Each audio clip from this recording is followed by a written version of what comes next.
those true statements? Some of that would have to be covered and classified, but no, they're not true.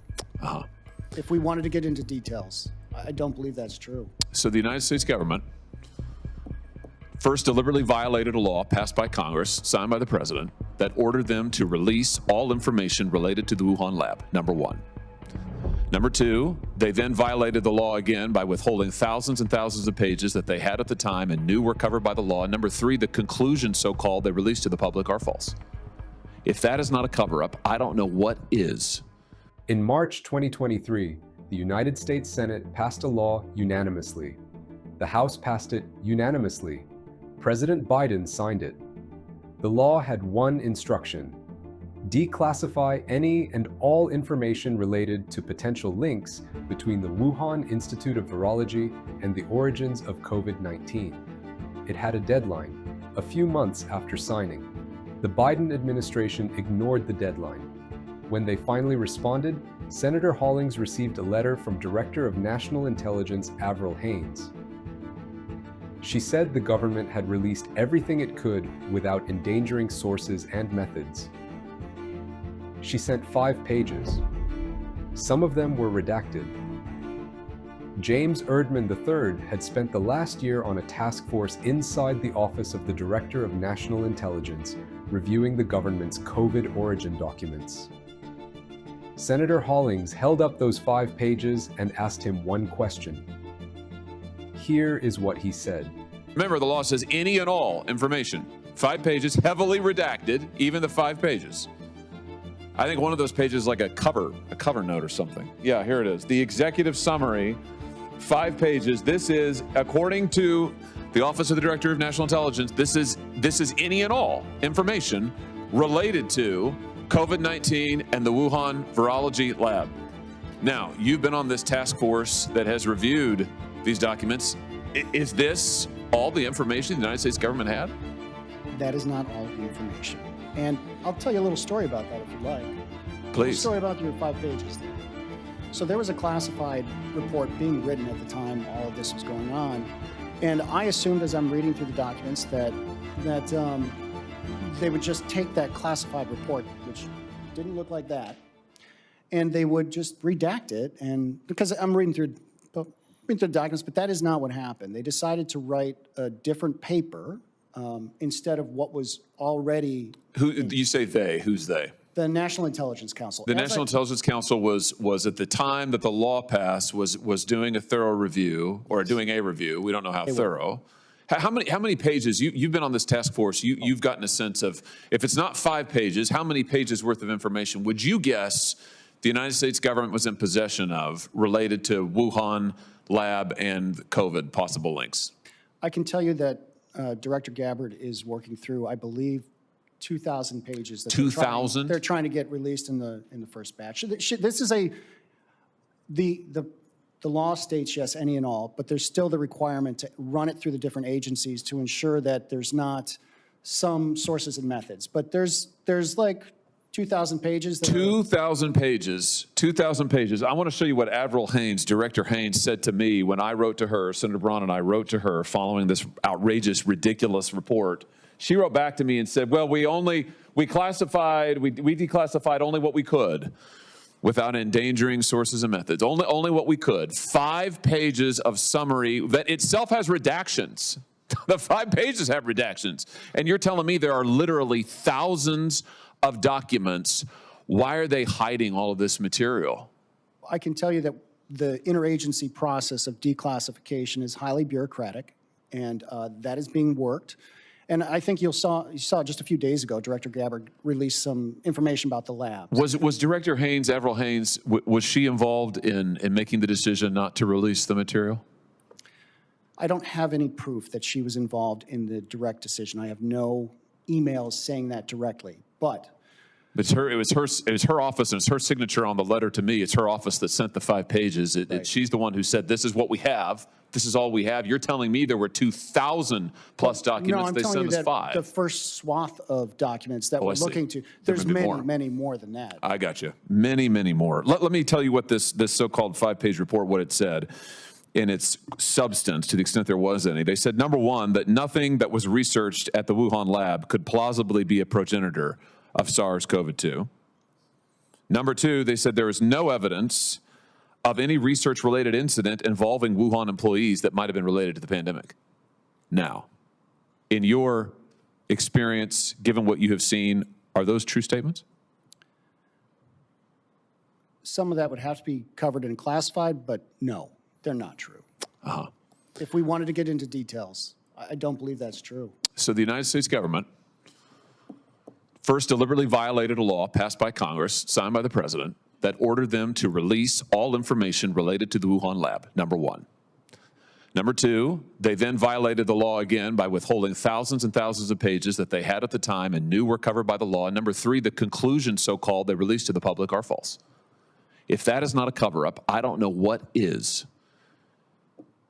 And if our elected officials and unelected officials, in this case, in the IC and ODNI, if they can get by with blatantly violating the statutes of this country and lying to the American people, I'm sorry, but we don't have a democracy anymore. I don't know what it is, but it's not a democracy because we, the people, aren't in charge. These people are in charge, and they're lying to us every single day. You said in your opening statement that Dr. Fauci, speaking of someone who's not exactly a truth teller, that Dr. Fauci intervened to put his thumb on the scale of what information the intelligence community, the IC, could review when they did their initial assessments of whether or not the Wuhan lab was linked to COVID. What exactly did he do? So let me clarify that. So he reached in and he provided this list of scientists and subject matter experts that we should talk to. And it's not like he's saying, you will go talk to them. He doesn't have the power to do that technically. It's just that the bureaucracy in place at the time was perfectly happy to pursue those recommendations, even when there was a number of individuals who expressed concern, saying, at least one for sure, that said, are you sure we want to do this? He's a policymaker, and we need to have our intelligence cycle. And he had a point of view, did he not? He certainly did. And what was that point of view? Just refresh our memories. He believes it's natural origin. He still does. Of course. I mean, he said this over and over. Now, he would have reason to, given that he supported gain-of-function research to the Wuhan lab, lied about it to Congress, lied about it repeatedly to the chairman, as I recall. So his hands are dirty in this. And yet here he is intervening behind the scenes. It's bad enough that he's out there misleading the public. Behind the scenes, he's trying to intervene to stop our own intelligence community, who are supposed to work for the public, from actually accurately assessing the evidence. This is unbelievable. This is unbelievable. And then people wonder, gee, why are the American people not trustworthy, not trusting of elected officials? I wonder, why are they? I'll tell you why, because we are repeatedly lied to by these people. Lied to and lied to and lied to. I want to thank you, Mr. Erdman, for your testimony. I just want to note, I think we've only scratched the surface here. Thank you, Mr. Chairman, for calling this hearing. And I just want to point out, when you've got a witness who's saying under oath that the report that the government issued lied to the American people, that it is false, we've got a big problem in this country. We've got a big, big problem, and we haven't begun to solve it yet. Thank you, Mr. Chairman. So, again, I'm calling for a church-like commission. We'll call it the Paul Johnson Commission, okay? We need to figure out who runs the deep state. But in my final 3 minutes, because I held what I thought was a blockbuster hearing 2 weeks ago. It was very good. And this is on my investigation in terms of the harms done by the COVID injection. And I'm going to talk about it right now because it's not being covered by the legacy media. Alternate media, yes. Fox News, Fox Business has had me on. I went on, supposed to be on CNN last week. And I sent him my report and told him that's what I want to talk about. They canceled the appearance. Oh, that's not why. Sure it is. So this is what, and I can do this in 2 minutes and 20 seconds. This is what we uncovered. This is what is being covered up by now the legacy media. On March 1st of 2021, Dr. Peter Marks, head of CBER, the organization within FDA that approves vaccines and also is supposed to surveil those vaccines post-market for safety, was given a multi-page briefing by the main data mining analyst within FDA, working with the inventor of the algorithm they used to analyze the VAERS, the Vaccine Adverse Event Reporting System. That briefing told Dr. Marks that the current algorithm, because of the nature of the massive number of claims coming into VAERS, by the way, from 1990 until 2020, on average, about 280 deaths were reported in VAERS associated with the vaccine. 2021 is over 21,000. Nothing to see here. But anyway, so they're using an algorithm. They were warned that this algorithm, because the Moderna and Pfizer are so close together, the way they're analyzing is going to mask and hide safety signals.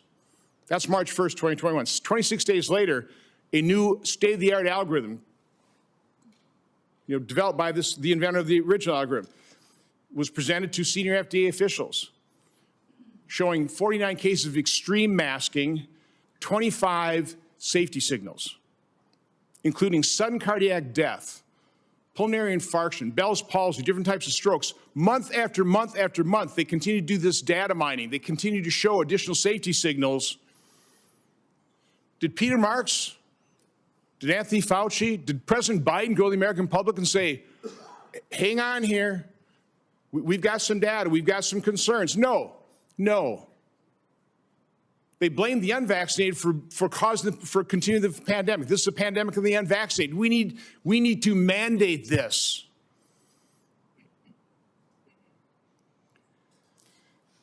This is what government does. This is what the deep state does. I can't explain it all. My investigation now, because I finally got documents. This would never have happened if we didn't have documents. And by the way, just like we found that David Morin's email that now has resulted in prosecution, where he has a FOIA, he showed him how to make emails disappear. If you send me something sensitive to my Gmail, we have the same types of evidence in our report. We need to get to the bottom of this, and right now I'm just using this moment. I need the mainstream media, CBS, ABC, CNN, to step forward and start covering what is a major scandal. How many thousands, tens, hundreds of thousands of people are permanently disabled or possibly lost their life because our FDA hid the fact that there were safety signals screaming at them with the COVID injection. So again, you can't answer all my questions in terms of but we need to figure out who is running this deep state. Thank you, Mr. Chairman. Senator Johnson, I completely concur with the call for a church committee, but I'll tell you how difficult it is. Church committee was like 1975, 50 some odd years ago. I've been trying to get the classified version of the church committee for over 2 years. But I'm being blocked by the Intel committee, including someone from our own party is blocking having me. They've shown me a room with 400 boxes, and I can go look in all the boxes to see if I can find it. My staff's not allowed to go in the room, but they will not reveal to me something that's 50 years old that should be declassified for the public, much less for me. Maybe we should go together. It probably only takes us about 4 or 5 years to dig through all the boxes. That's right. Senator Hawley. Thank you very much, Mr. Chairman. Mr. Erdman, thank you for being here. In March of 2023, the Senate unanimously passed legislation requiring the Office of the Director of National Intelligence to declassify all, I believe the exact language is, declassify any and all information related to potential links between the Wuhan Institute of Virology and the origins of COVID-19. I have some familiarity with this legislation because I wrote it. It passed the House unanimously. President Biden signed it into law under, I think, popular duress. As you may remember, well, first of all, are you familiar with this law? Oh, of course, yes. As you may recall, it set a statutory deadline of just a couple of months later, which the Biden administration promptly ignored and blew through. When they finally did release the report, I think we've got a picture of it here that'll appear over my shoulder. It was all of 5 pages. Yeah. Here it is. Wait for it. 5 pages. Remember, the law says any and all information. Congress passed a law unanimously requiring full disclosure of all COVID Wuhan lab documents. The government sent 5 pages, heavily redacted. Erdman told the committee there are thousands more. He told them the National Intelligence Council wrote a completely different paper instead of declassifying the one that already existed. Subscribe and turn on notifications. The record, not just the 5 pages,